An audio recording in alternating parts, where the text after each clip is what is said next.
Oh my God. She unknowingly married the man who assaulted her as a teen. Now she must choose between justice and her family. There is a photograph sitting on a mantel in a house in Atlanta, Georgia. It is a wedding photograph. The woman in it is wearing a white dress and she is laughing. Genuinely, openly laughing, the way people laughed when they believe, completely and without reservation, that they are exactly where they are supposed to be.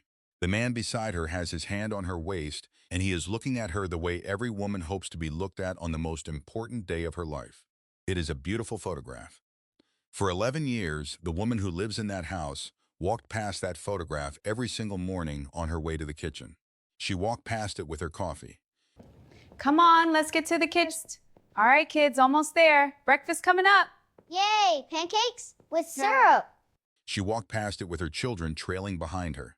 She walked past it on ordinary Tuesdays and on Christmas mornings and on every unremarkable day that makes up a life. And she never once stopped to look at it the way she looked at it on a Thursday morning in February of 2024. Because on that Thursday morning in February of 2024, something had changed. Not the photograph. The photograph was exactly the same. What had changed was what she now knew about the man standing in it.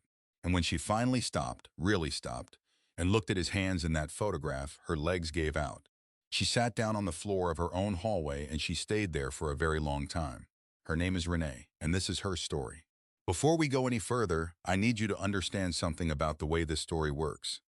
Because it does not work the way most stories work. There is no moment where you will be able to point at the screen and say, "There, that is the villain. I knew it all along. I would have seen it coming." This story does not give you that comfort. What it gives you instead is something far more difficult and far more real. It gives you a woman named Renee who, at the age of 16, survived something that she never reported, never fully processed, and never spoke about to another living soul for nearly 2 decades.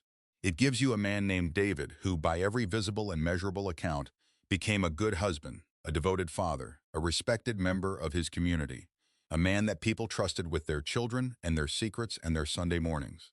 And it gives you a real marriage with real love in it, real history, real children, a real life that was built entirely without either person knowing it, on the wreckage of a single night in the summer of 2006.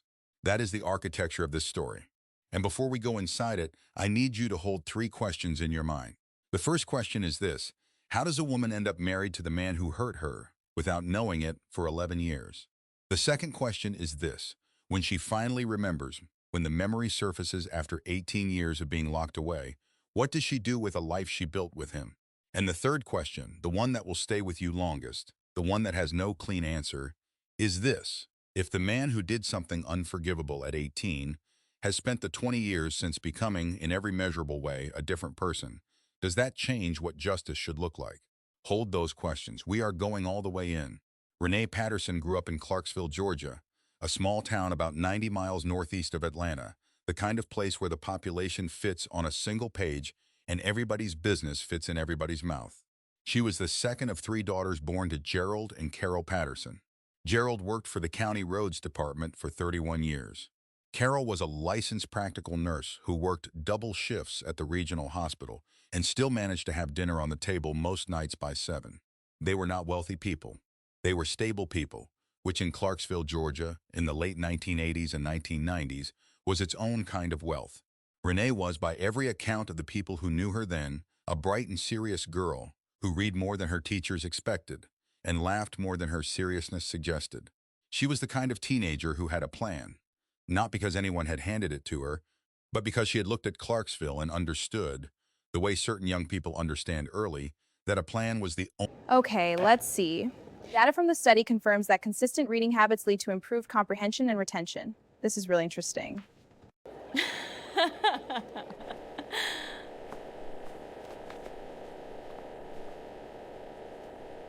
Life trying to pass it forward. In the summer of 2006, Renee Patterson was 16 years old and 3 weeks away from the start of her junior year of high school.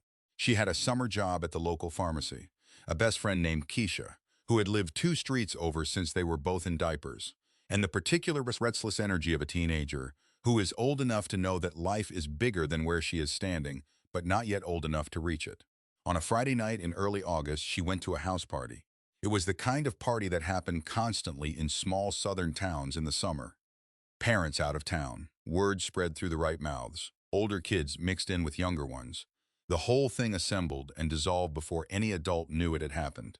Renee was not a party girl. She went because Keisha was going. She had 2 drinks, maybe 2.5, which was more than she usually had, which was nothing. She remembers the music clearly. She remembers the kitchen where the drinks were. She remembers a living room full of people she mostly recognized. And then she remembers a back bedroom, and the door, and after that, almost nothing. A smell, a voice she could not place, a wait, and then she was alone. And then she was walking home in the dark at an hour she could not account for, with a feeling in her body that she did not have language for at 16 and would not have language for a very long time. She did not tell her mother. She did not tell Keisha. She did not tell anyone. She went home and she locked the bathroom door, and she stood in the shower until the water went cold. And then she got into bed and she stared at the ceiling, and she did what millions of survivors before her and after her have done. She found a place inside herself that was very deep and very quiet, and she put what had happened there, and she built walls around it, and she kept moving. She finished high school. She got the scholarship she had worked for. She went to college at Georgia State in Atlanta, where nobody knew her, where she could be exactly who she chose to be with no history attached, and she became exactly that. She became Renee, not the girl from Clarksville, not the girl from the party, but a woman with a major in education and a minor in child psychology and a future she was building brick by brick with her own 2 hands. The walls she had built held. She told herself they had always held. She told herself she was fine. And for a very long time, in the way that human beings are extraordinarily capable of being fine when the alternative is unbearable, she was. David Calloway grew up in Augusta, Georgia, which sits about 60 miles south of Clarksville. Close enough that the same roads connect them, far enough that 2 teenagers could exist in the same corner of the state and never once cross paths in daylight. He was the oldest of 2 boys. His father, Raymond Calloway, owned a small auto repair shop that did well enough to keep the family comfortable. His mother, Sandra, managed the books for the shop and ran the household with the kind of organized efficiency that made everyone around her feel like things were under control. David was, from an early age, the kind of boy that adults liked. Articulate, athletic, good with eye contact, the kind of teenager who held doors open and said yes ma'am and no sir without being reminded. He played basketball well enough to be noticed and not quite well enough to go anywhere with it, which turned out to be the right amount. He was student council vice president. He was in the beta club. He was the kind of 18-year-old that a town points to and says, that one is going places, you watch. And he did go places. He enrolled at Georgia Southern University in the fall of 2006, right on schedule, right on the trajectory that everyone who knew him had predicted. He studied business administration. He graduated in 4 years. He built a career in logistics management that took him, by his late 20s, to which is where, in the spring of 2012, at a mutual friend's birthday dinner at a restaurant in Midtown, he met Renee Patterson for the first time. Or what both of them believed for the next 11 years was the first time. Renee has described that first meeting with a precision that tells you she has turned it over in her mind many times since. The way you turn over something you are trying to understand. She says he was not trying to impress anyone. That was the first thing she noticed. Most men at a dinner like that are performing in some direction, performing confidence, performing humor, performing availability. David was just sitting there, talking to the person next to him, eating his food, laughing when something was actually funny. She found it unusual. She found it restful in a way she did not immediately know how to name. She says he asked her 2 questions that night that nobody had asked her in a long time. What did she love about teaching, and what was the hardest part of it? Not what grade did she teach? Not how long had she been doing it, but what did she love and what was hard? She said she talked for 20 minutes, and he listened the whole time. She gave him her number at the end of the night. She told Keisha later that he was the first man in years who had made her feel like she was the most interesting person in the room without making her feel like he was trying to make her feel that way. They had their first date the following Saturday. They dated for 2 years. Will you marry me, Renee? They dated for 2 years. He proposed on a random Tuesday evening in their apartment. No special occasion, no elaborate setup, just David on one knee in the kitchen saying he did not want to wait for a better moment because this moment was already better than most. She said yes before he finished the sentence. They were married in October of 2014 in a ceremony at a venue outside Atlanta with 112 people watching and a photograph taken at the altar that would sit on the mantle on Meadowbrook Lane for the next 11 years. Now here's the part of this story that I need you to understand before we go any further, because it matters enormously to everything that follows. The marriage was good. I am not going to soften that or qualify it away, because doing so would be dishonest to Renee's experience and dishonest to this story. The marriage was genuinely, measurably, verifiably good. David was present. He was kind in the everyday ways that matter more than grand gestures. He remembered things she mentioned in passing. He noticed when she was tired before she said so. He did the invisible labor of a household without being asked and without keeping score. They had 3 children, a daughter, Maya, who was 9 at the time this story begins, and 2 sons, Caleb, who was 7, and Jordan, who was 4. David coached Caleb's youth basketball team. He read to Jordan every night.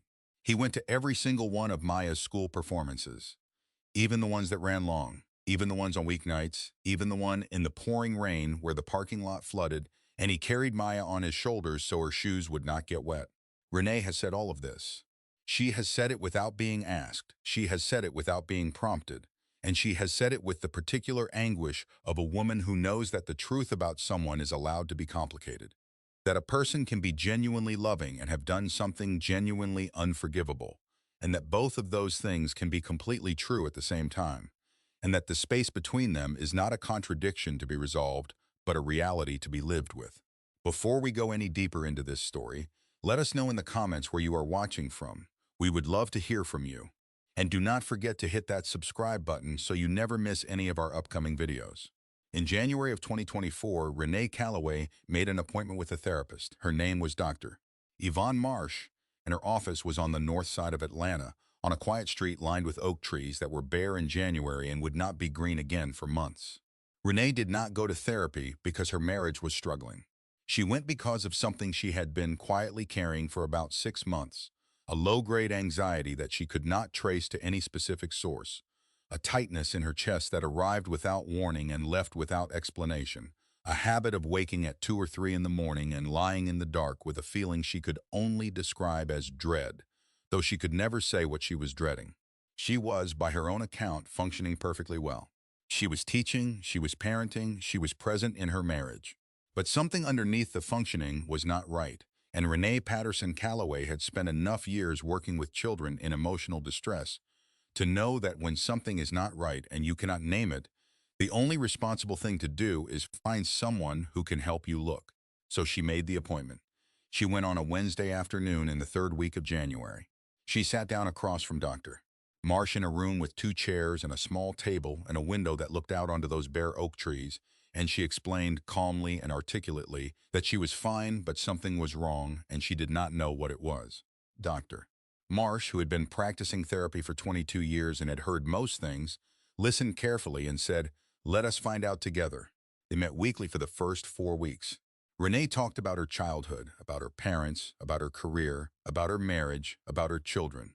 She talked about the ordinary pressures of a life, the financial stress of a mortgage and 3 kids and activities, the particular exhaustion of being a Black woman in a profession that asks a great deal for and gives back unevenly, the background hum of a world that had been strange and frightening since the pandemic and had never quite returned to feeling normal.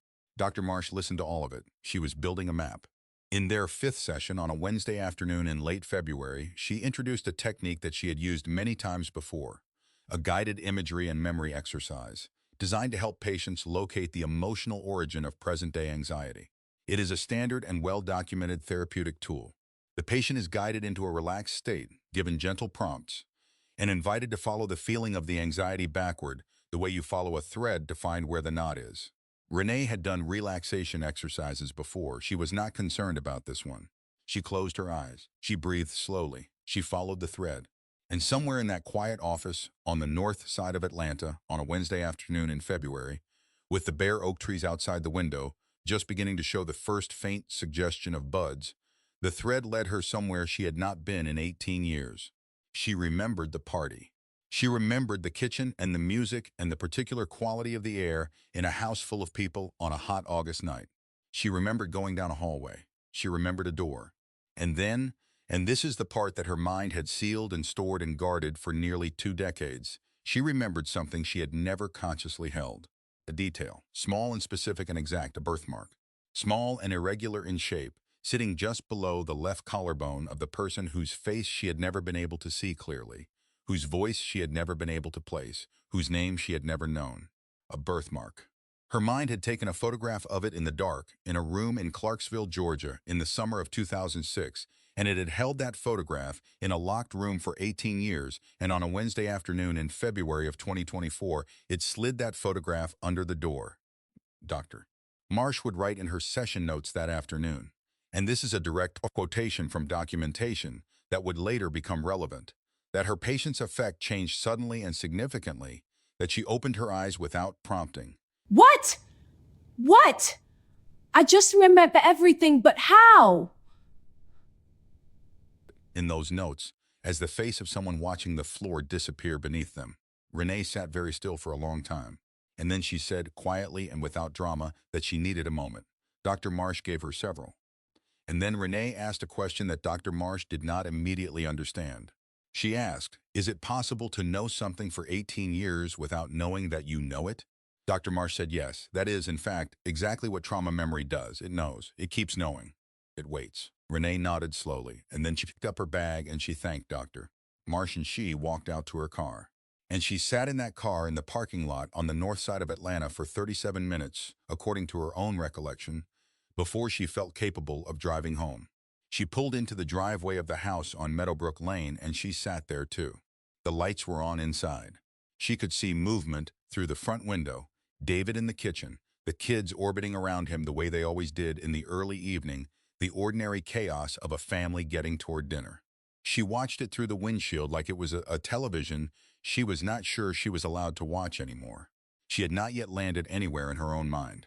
She had not yet done the thing that she would spend the next several weeks doing, the careful, methodical, almost forensic work of connecting what she had just remembered to the life she was currently living. That work had not started yet. What had started was something quieter and more primal. Her body knew something. Her body had always known something. And now her mind was finally being allowed to catch up. She got out of the car. She walked inside. David was at the stove making pasta, which was what he made on Wednesday nights because it was the kids' favorite, and Wednesday was the middle of the week, and he believed the middle of the week deserved something good. He turned around when she came in, and he smiled at her, the way he had smiled at her 10,000 times, the easy, automatic smile of a man glad to see his wife come through the door. And Renee's eyes went, before she could stop them, before she even registered what she was doing, straight to the open collar of his shirt, to the place just below his left collarbone. And what she saw there stopped the air in her lungs. She had seen it 10,000 times too. She had never once until this moment known what she was looking at. She made it through dinner. This is the detail about Renee Calloway that tells you everything you need to know about the kind of woman she is. She made it through dinner. She passed the bread, and she asked Maya about her day at school, and she reminded Caleb to use his fork, and she cut George's pasta into smaller pieces. And she laughed at something David said that was mildly funny, and she drank her water, and she cleared her plate, and she helped with baths, and she read Jordan his bedtime story, and she kissed all three of her children goodnight. She did every single thing that was required of her in that house on that Wednesday evening, and she did it with a steadiness that, looking back, she says she cannot fully account for. Some part of her, she believes, understood that the children needed the evening to be normal, so she made it normal. And then David fell asleep, because David always fell asleep easily and quickly, which had always been one of the small, unexamined privileges of their marriage. And Renee lay beside him in the dark and stared at the ceiling and did not sleep at all. At 2 in the morning, she got up. She went to the bathroom. She sat on the cold tile floor with her back against the bathtub, and she allowed herself, for the first time since that parking lot, to fully feel what she was feeling. She stayed on that floor for 12 minutes. She has said she counted because counting was the only way she could contain it. And then she got up and washed her face with cold water and went back to bed and lay there until the alarm went off at 6:15, and got up and made breakfast and sent her children to school and drove to work and taught her class and came home and did it again. And again. For 3 weeks, she did it again. What Renee did over the 3 weeks that followed is something that, when she describes it, sounds almost clinical, detached, methodical, precise. She says the detachment was necessary. She says that if she had allowed herself to feel everything she was feeling while she was doing what she was doing, she would not have been able to do it. So she put the feeling in the same locked room where she had put the memory for 18 years, and she worked. She started with what she knew. She knew the party was in Clarksville in early August of 2006. She knew it had taken place in a house whose parents were out of town. She knew approximately how many people had been there, what kind of crowd it was, whose social circle it had drawn from. She knew a birthmark, small, irregular, just below the left collarbone. She knew that the person who had been in that room with her was older than the usual Clarksville crowd. Older by a few years, which meant college-aged, which meant someone who had come in from outside the local high school circle. She began to search. She went through old social media, Facebook pages that had been dormant for a decade, photo albums from former classmates, alumni groups for Clarksville High School and the surrounding area. She was not searching for David Calloway. She did not yet have a name to search for. She was searching for a photograph from that party, or from that summer, that might place an older face in that crowd. She searched for 8 days before she found it. It was posted on a Facebook page belonging to a woman named Tamara Higgins, who had been a year ahead of Renee at Clarksville High and had hosted several parties that summer at her family's property on the edge of town. The photograph was taken on a flip phone, grainy, overexposed, the quality of every photograph from that era, and it showed a group of people in what appeared to be a backyard, red cups in hand, the flat black sky of a Georgia summer night behind them. Renee almost scrolled past it, and then she didn't. Because in the background of that photograph, partially turned away from the camera, standing near the back fence in a way that suggested he had arrived from, or was about to move toward the house, was a face she recognized. Not from the night of the party. From 11 years of marriage, the jaw was younger. The face was fuller. The posture was the posture of an 18-year-old boy rather than a 38-year-old man. But it was David. And in the open collar of the light-colored shirt he was wearing in that photograph, barely visible, almost lost in the grain and the darkness, was a mark. Small, irregular, just below the left collarbone. Renee has said that she looked at that photograph for a long time before she was able to move. She has said that the looking was strange, not the way you look at something that confirms your worst fear, but the way you look at something you already knew, the way you feel the last piece of a puzzle click into place, not with satisfaction, but with the sick understanding that you were right, that you had been right, that some part of you had always been right, and that being right meant something you were not ready for it to mean. She called Keisha the next morning, not from her phone, from a burner phone she had purchased with cash at a gas station, a precaution that tells you how clearly and carefully she was thinking even in the middle of what she was experiencing. She asked Keisha to meet her for coffee at a place they had never been together across town, away from anyone who might recognize either of them. Keisha, who had known Renee since they were both learning to read, and who knew the particular frequencies of Renee's voice the way only someone who has listened to it for 30 years can know them, told me later that she understood from the phone call alone that something was seriously wrong. Not because Renee sounded upset. Renee did not sound upset. Renee sounded controlled in the way a person sounds when they are controlling themselves because the alternative is unraveling. And Keisha had heard that particular quality in Renee's voice exactly once before, on a Saturday morning in August of 2006, when she had called Keisha and said she was not feeling well and would not be at church. They had never discussed that Saturday. For 18 years, neither of them had brought it up. The subject lived between them like a room neither of them had permission to enter. They sat across from each other in a coffee shop on the east side of Atlanta, and Renee put her phone on the table between them with the photograph on the screen. And she said 3 sentences. She said, "I remembered something from that party in 2006. I remembered it in therapy last month. And I need you to look at this photograph." Keisha looked at the photograph. And Keisha, who had been at that party, who had seen David Calloway that night in a way she had never connected to anything and had not thought about in years, went very still. And then she said, I saw him. I saw him come out of that hallway. And I didn't know what I was seeing. I didn't know. I'm sorry, Renee. I am so sorry I didn't know." They sat there for a long time without speaking. The coffee shop moved around them. Other people's conversations happened. Someone's child knocked over a cup. The ordinary world kept going. And in the middle of it, 2 women who had been friends for 30 years sat with the weight of what they now both understood, and neither of them had any idea what came next. What came next, for Renee, was a period of parallel living that she has described as the strangest and most demanding experience of her life, which is saying something, given for it and what came after. For 6 weeks following the conversation with Keisha, She maintained her life with a completeness that she says still surprises her when she thinks about it. She taught her classes. She attended Caleb's basketball games, at which David coached, at which she cheered, at which she brought orange slices and juice boxes like every other parent on the sideline. She made dinner, she had conversations, she went to bed beside David every night. She was, to every person who saw her, Renee Calloway, wife, mother, teacher, friend.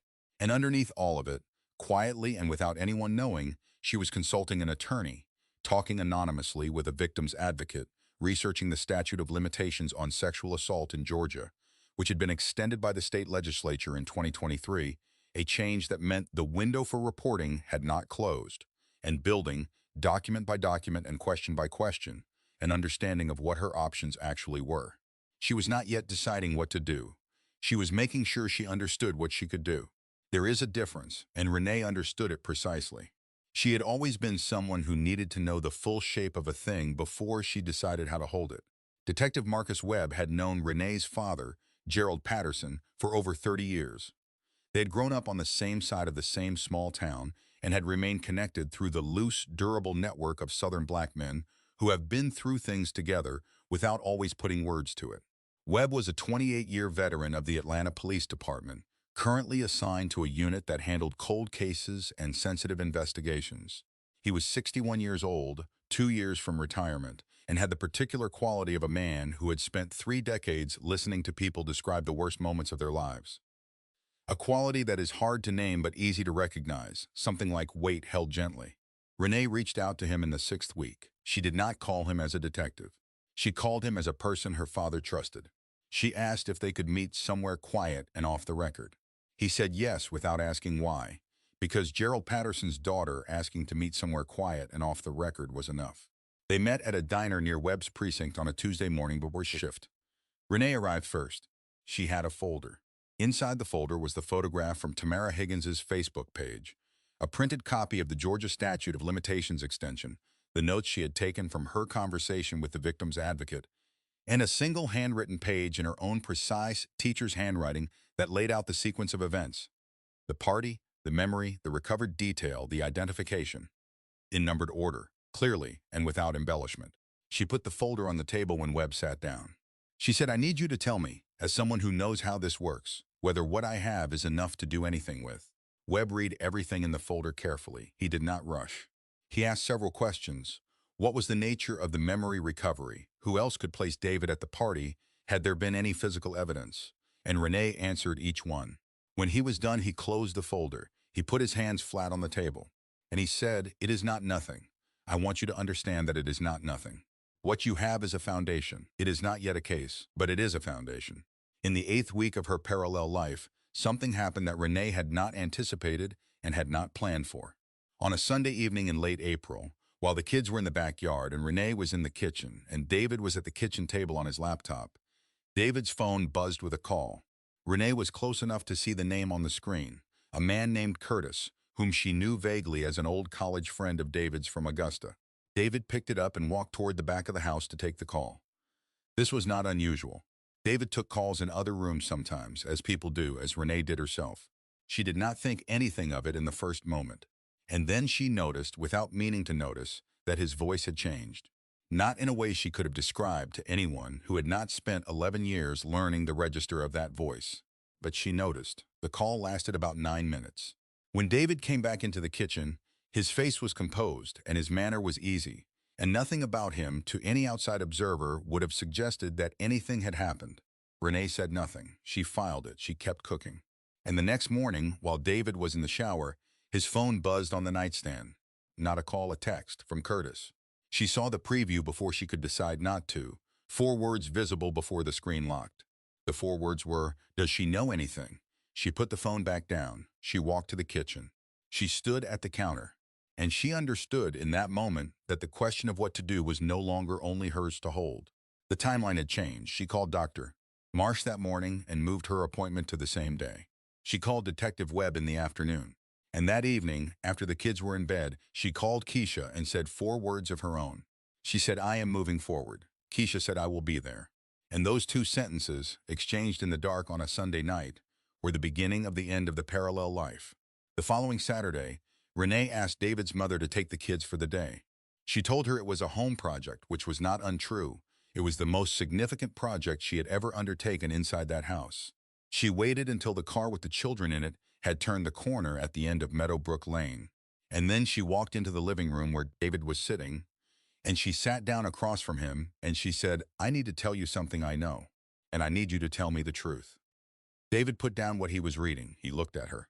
He has described later, in a context I will explain shortly, that he knew in that moment from the quality of her stillness, from the particular way she was holding herself, that this was not a conversation about anything ordinary. Renee told him about the therapy session. She told him about the memory. She told him about the birthmark. She told him about the photograph she had found. She did not raise her voice. She did not cry. She laid it out the way she had laid it out for Detective Webb, in sequence, clearly, without embellishment. And when she was done, she showed him the photograph on her phone. And she waited. David Calloway went still, not the stillness of a man being accused of something he did not do, not the stillness of confusion or surprise. The stillness of a man arriving, finally, at something he had been walking toward and away from for a very long time. He did not deny it. He did not say she had the wrong person. He did not suggest she was mistaken or confused, or that the memory was unreliable. He looked at the photograph for a moment that Renee has described as one of the longest of her life, and then he looked at her, and he said, "I was a different person then. I know that is not an excuse. I know there is no excuse." Those were his words. She has repeated them exactly, multiple times, to multiple people. In the way that you repeat something you have memorized because you understood in the moment you heard it that it would matter later.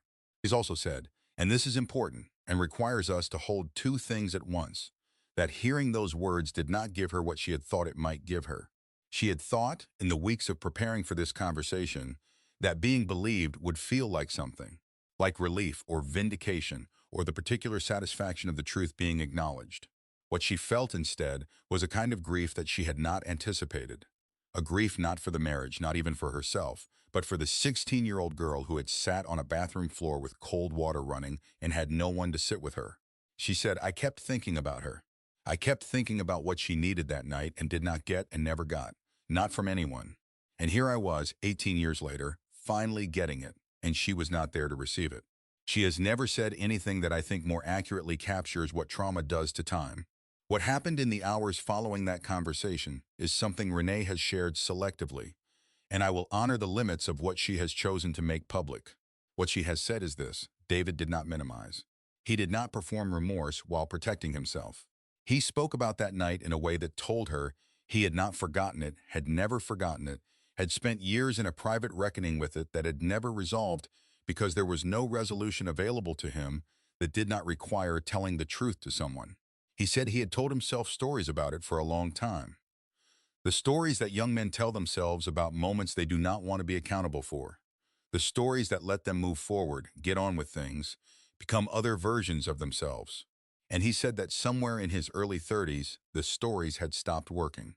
That something in him, he could not say exactly what, exactly when, had understood what he had done in a way that he could no longer look away from.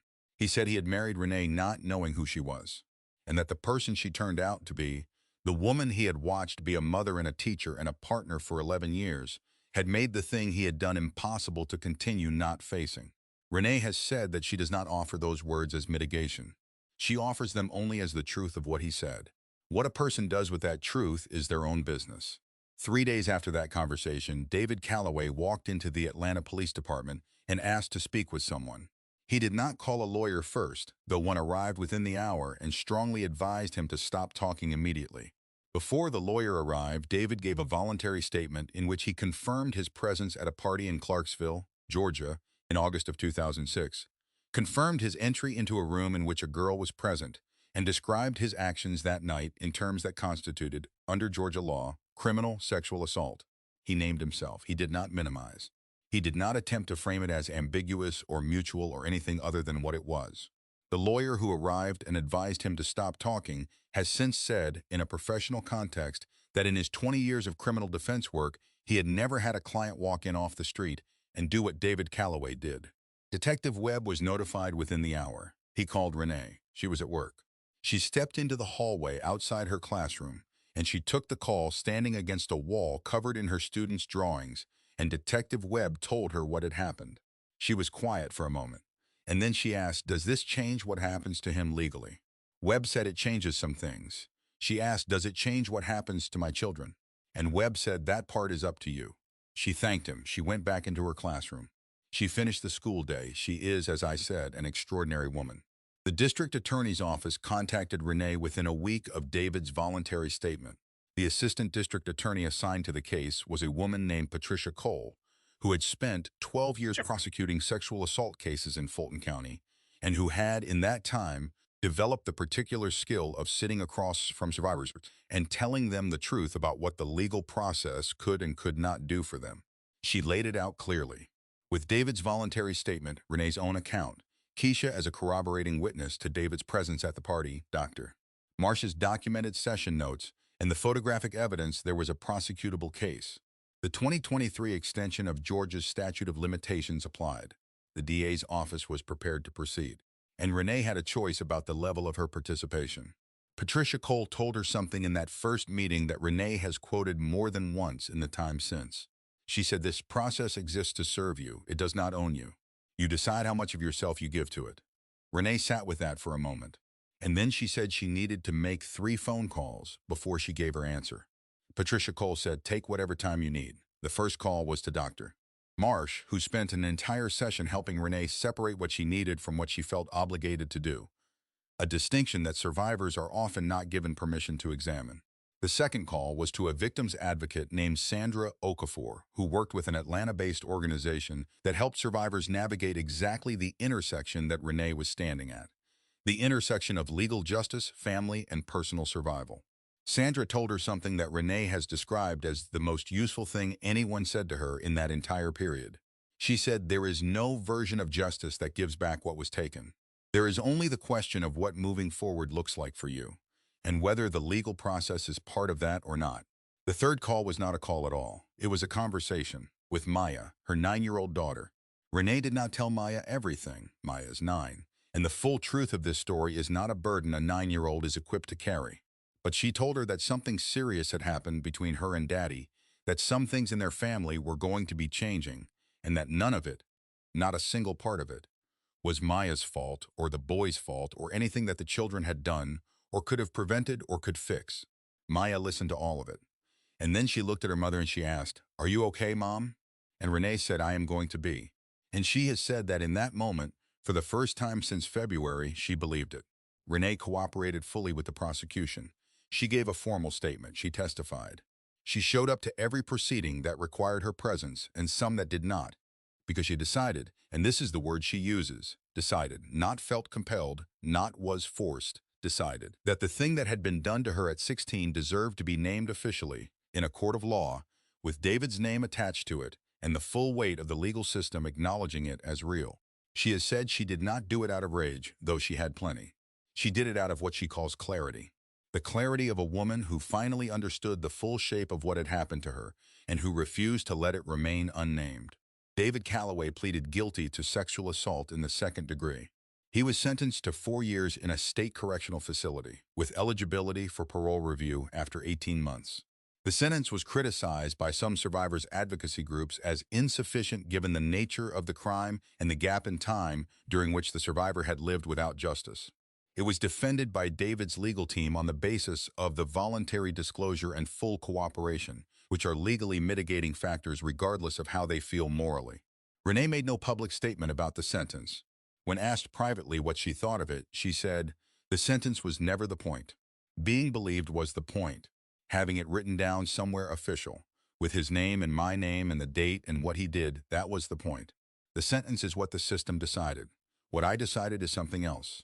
What Renee decided, in the months that followed the conviction, is the part of this story that has been discussed and debated and questioned by people who know her and people who don't. She filed for divorce. It was finalized 8 months after the sentencing, with a settlement that gave her the house on Meadowbrook Lane and primary custody of all 3 children. The custody arrangement, negotiated carefully over many sessions, with input from the children's therapists and a family mediator, allows for a limited, supervised form of contact between David and his children, at Renee's discretion and subject to review as the children get older and become more able to participate in decisions about their own lives. She has not cut off that contact entirely. People who love her have questioned that choice. She has heard the questions, and she stands by the decision. She has said, they are his children. What he did to me does not erase that. I will not let what he did to me become the thing that also takes their father from them entirely. I am the one who survived what happened. I am the one who gets to decide what it takes. And I am not willing to let it take everything. That is a harder and more honest position than most people are comfortable sitting with, which is, Renee would tell you, not her problem.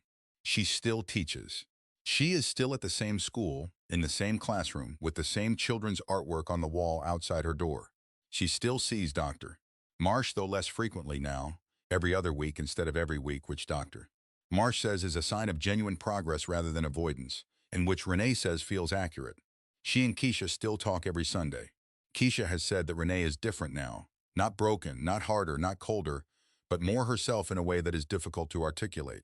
She said, it is like she put something down that she had been carrying so long she forgot it was there. And now that her hands are empty, she knows what to do with them. Renee has said that the anxiety that brought her to Dr. Marsh in January of 2024 is gone. She knows where it came from now. She knows what it was doing. She says naming a thing is the beginning of putting it down, and she has put it down. Not all the way. She does not think she will ever put it down all the way. But enough. Enough to breathe, enough to teach. Enough to read Jordan his bedtime story on the nights he is with her. Enough to walk past the mantle, where there is no longer a wedding photograph, and feel something other than the weight of what she did not know. This story asks something of us that is genuinely difficult. It does not ask us to identify a monster and feel relieved that we are not him. It does not sort cleanly into the categories that our minds reach for when we hear something like this. Guilty and innocent, good and evil, victim and perpetrator, before and after. David Calloway did something unforgivable when he was 18 years old. He also spent the next 20 years becoming a man that people loved. Those two things are both completely true, and the discomfort of holding them both at the same time is not a flaw in the story, it is the story. Renee Calloway survived something at 16 that she was never supposed to survive alone, and she survived it anyway, and she built a life on top of it. And that life turned out to be built on the very thing she had survived, and she survived that too. We live in a time that is hungry for simple verdicts, guilty or innocent, redeemable or not, enough or not enough. Renee's story refuses every one of those simplicities. And I think that refusal is the most honest and the most important thing about it. There are people who will hear this and say the sentence was not enough. There are people who will say David's voluntary confession should have counted for more. There are people who will question the custody arrangement. There are people who will say Renee should have walked away from everything the moment she remembered. All of those people have a right to their position. None of them lived this. Only one person did. And she has told you what she chose, and she has told you why, and she is the only person in this story whose account of what justice means for Renee Calloway carries any real authority. The last thing she said to the person who documented this story was this, and I have thought about it every day since I heard it. She said, people keep asking me if I am okay, and I tell them the truth, I am not okay yet, but I am real. For the first time in a very long time, everything I feel is real, and I would rather be real and not okay than okay and not real. I think I always would have chosen that. I just did not know I was choosing the other thing. Drop your answer in the comments right now. I read every single one. And I want to know which part of this story stayed with you. The marriage that was genuinely good, the memory that unlocked 18 years later, the confession nobody expected, or the choice she made about her children. Tell me in the comments. And if this story made you feel something, if it made you think about trust differently, or justice differently, or your own life differently, hit subscribe button and subscribe to the channel.